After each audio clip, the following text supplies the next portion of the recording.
Electric field due to infinitely long straight wire uniformly charged. एक बहुत ही लंबा wire है जो कि यूनिफॉर्मली चार्ज है।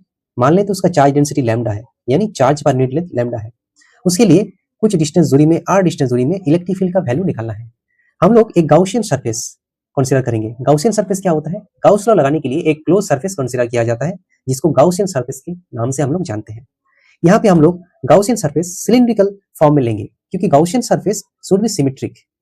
हम लोग को गाउसियन सरफेस ऐसा स्टाइल में लेना है ताकि उसके ऊपर काम करना और इंटीग्रेशन करना काफी आसान हो। नेक्स्ट हम लोग को फ्लक्स निकालना है। सो फ्लक्स का फॉर्मूला है E vector dot ds vector close surface integration. एक क्लोज सरफेस है, उसके ऊपर इंटीग्रेशन किया जा रहा है, इसलिए क्लोज साइन। हम लोग देख सकते हैं कि टॉप सरफेस में एक छोटा सा एरिया कंसीडर अगर करें तो उसका डायरेक्शन ऊपर होगा और इलेक्ट्रिक फील्ड राइट साइड में होगा, क्योंकि प्लस साइन है तो राइट साइड में इलेक्ट्रिक फील्ड बनेगा। दोनों के बीच में एंगल 90 है।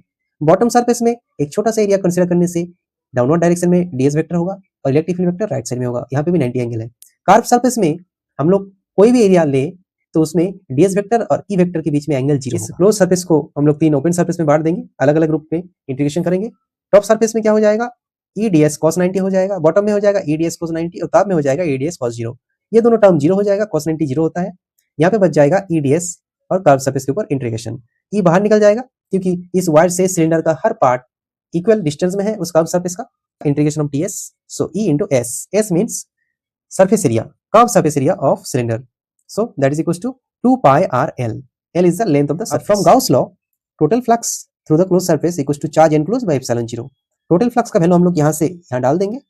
चार्ज एनक्लोज कितना होगा? हर लेंथ में लैम्डा चार्ज है, तो ये एल लेंथ में कितना चार्ज होगा? Lambda L. यही चार्ज जो है इस सरफेस के अंदर है, so lambda L is the charge enclose by this surface by epsilon 0। L L cancel हो जाएगा। ई बराबर lambda by 2 pi epsilon 0 R, so E बराबर 1/4 pi epsilon 0 2 lambda by R. थोड़ा सा एडजस्ट करेंगे तो क्या निकल के आएगा? ई बराबर K into 2 lambda by r. So this is our formula